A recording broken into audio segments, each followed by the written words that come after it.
Okay, we're going to do a quick install video of the Ridge Racer gaming box into the Ridge Racer control deck. First step is to unscrew the 6 screws that hold the shroud on. No one wants to watch me do that, so I've already done it.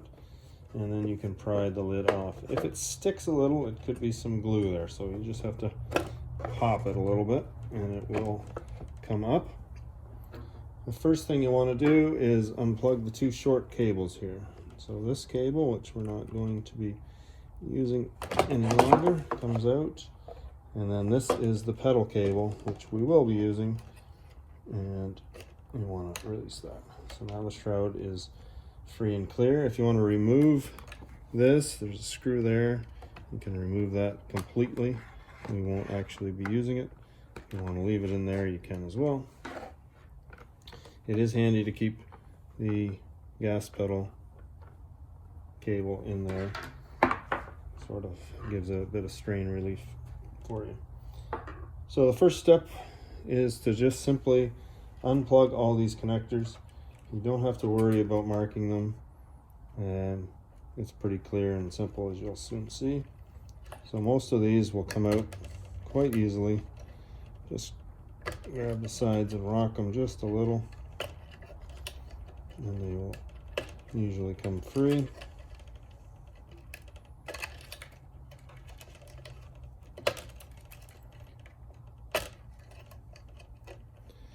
Don't usually need tools for it.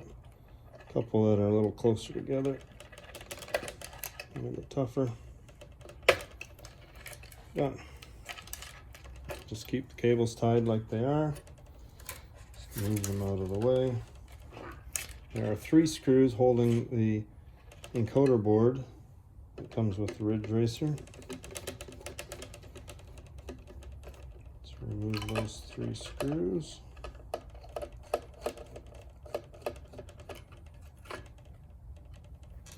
And the 3rd one right here.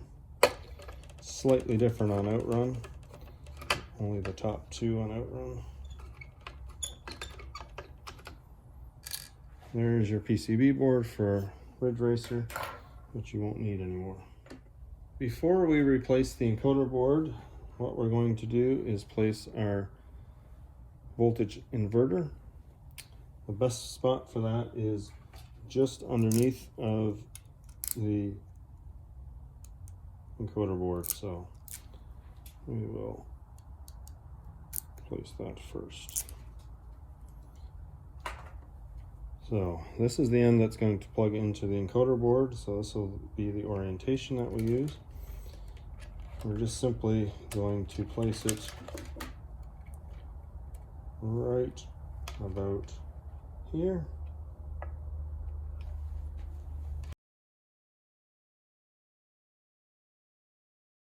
We're also going to place the actual gaming box at this time, and the orientation of this is important.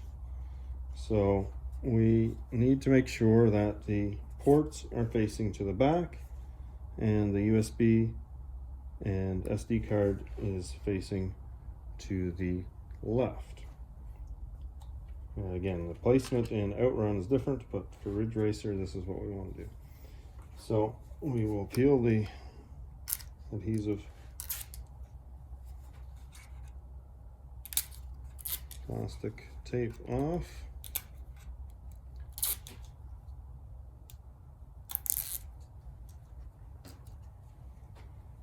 And again, the orientation, ports to the back, ports to the left. The only thing to watch out for here is we need to be able to clear this screw hole. So we're going to move it all the way to this edge here and leave it about 1/2 inch away from that hole. Okay, so right about there. Doesn't have to be 100% perfect, but you might as well try to make it straight.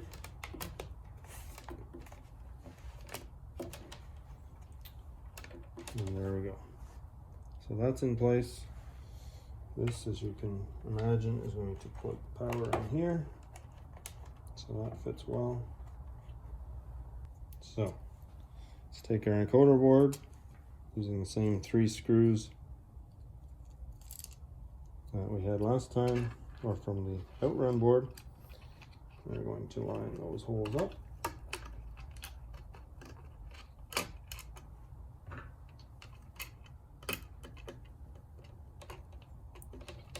We have our screwdriver.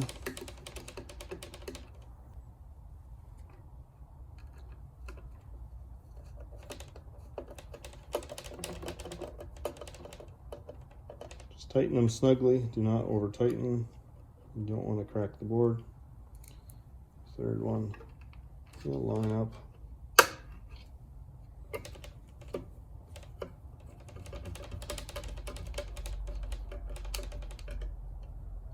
There, board is in snugly. So the voltage regulator gets powered into the red port. You don't want to plug anything else except the voltage regulator into the red port. So we're going to do that first before we do anything else. There it goes. You could, as I'm looking at this now, we could move this over slightly further under the board. That would have been fine. There's lots of room for the HDMI cable still and the audio cable, but you can see that you could hide it a little bit more under there if you wanted to. So this is the steering wheel. Plugs in right here. It's labeled wheel. This is the rumble for the steering wheel. It fits in rumble. These plugs only go in one way. The on and off switch is here. Plugs in right beside the power. This is the two-way switch, and it's also 3 pins like the steering wheel, so don't get those mixed up. It's named toggle. Plug that there. The middle one here, the 4 pin, is what belongs to the steering wheel. The pedals. We'll plug that in at the end. The shifter is probably the trickiest one. You need to know which is up and which is down. So the up direction is, the switch is gray and black, and the down on mine is white and black. So I'm going to find the gray and black connector, and I'm going to plug it into shift up. It's labeled, and the black and white is shift down right beside it. Then we have 3 buttons left. This is start, B, and A. If you look on the other side, it makes sense. Start, B, and A. So start has the tan cable on it. Start is over here. Plug that in. B is green. Again, it could be different on yours, but it's green on mine. Plugs into the B, and A has 2 choices, A and A1, both do the same thing. Plug it in there. This is the headphone jack, which we don't use, so it can just stay anywhere. This rumble cable won't interfere with anything, it can just be held loose. And there you have it. Everything's connected up to the new board, and we're almost ready to go. So a couple more things to do. We suggest in the shroud, where we're going to be feeding some cables through, that you cut out just that little piece of plastic. Makes life a little bit easier. It's very easy to do. Simply like that. Just helps us with the cables. And the cables are HDMI and audio.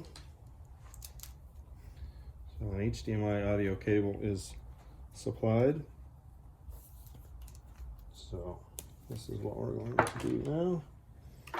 We're just simply going to feed the HDMI cable through and plug it in to the gaming box. We also supply an audio cable. We're going to do the same thing as the HDMI. feed it through there and then into the audio jack of the gaming box. You will notice I did move this regulator over a little like I discussed earlier. It was just a little tight to get the audio cable in. So it's just tape. You can pop it up and move it over just a hair. That's what I did. I should have done that in the beginning. So those cables are all through there. The only plug we need to do left is the gas pedal plug in here. And importantly, the USB-C cable to connect the gaming box to the encoder. So the port here, you can reach over to here.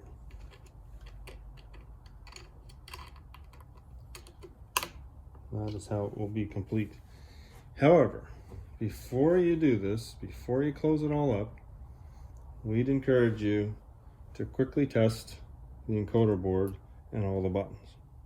So I'm going to show you how to do that right now. You'll need a PC to do it. You may want to find a longer USB-C cable, but I'm going to try to do it with this short one. It should work. Okay, because to test this I want to see the pedals connected as well. I am going to connect them, which will tether me to the shroud. And I'm going to disconnect my USB-C cable. I'm going to sneak that out the back. I'm going to loosely close this up for now, flip it over.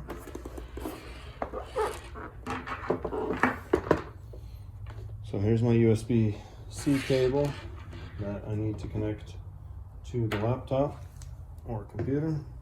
Again, it might be easier to use a longer USB-C cable for this purpose. So there, oops, forgot one thing. So before we connect it, we want to plug in the pedals. So here's our pedals. Here's our white pedal connector.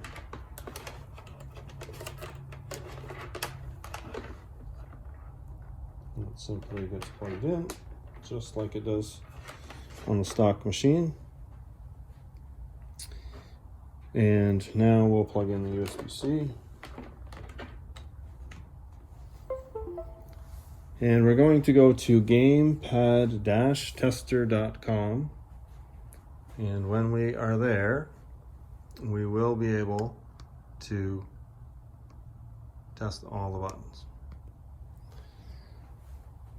So, this would be start.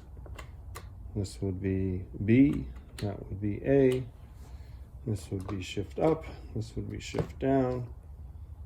The volume is now a toggle switch between X and select or coin. The steering wheel should go back and forth as it does, and the pedals should go up and down. So the right stick for our gaming box is the gas, and the brake will be left trigger. So we just tested everything except for rumble. So on gamepad tester, gamepad-tester.com, there's a little vibration test button. And when we click that, you can hear the rumble is being triggered. So we've just tested everything. We know that it works. And now we're going to finish off assembling it. There's really not much left to assemble. We simply are going to now take our USB-C cable and plug it into the gaming box here.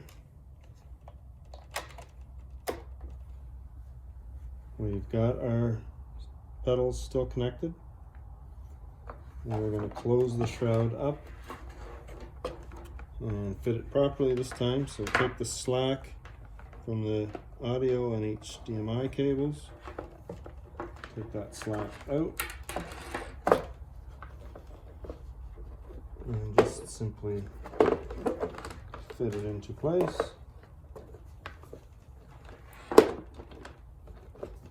And as the slack comes out, it should line up nicely. going to take those screws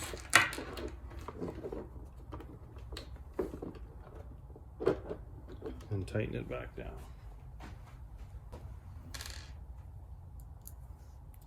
This is a good screw to start with here.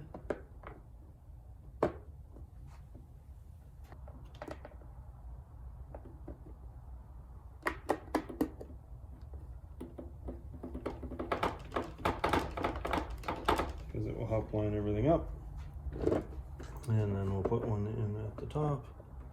I don't have very good light here, so it's hard to see where the holes are. There we go.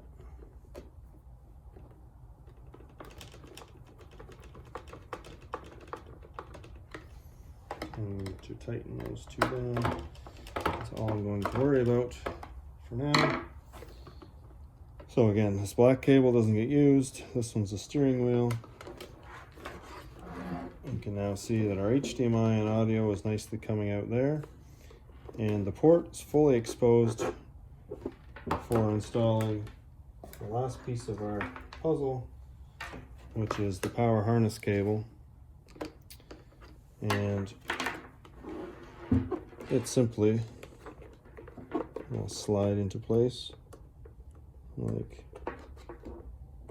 it was designed to be in there. This cable is what we connect to the monitor, what we plug in the marquee, the small one, and the AC power from the back of the machine. The same stock AC power plugs into here. And once you do that, then the on and off switch will control the entire machine. And that, other than putting stickers on the front, which we provided to you, stickers should fit over nicely over all the existing buttons once you take off the masking, of course. And you're provided a few different hub stickers too if you want to change that out. After that, you basically put it in the machine and you're done. Just like that.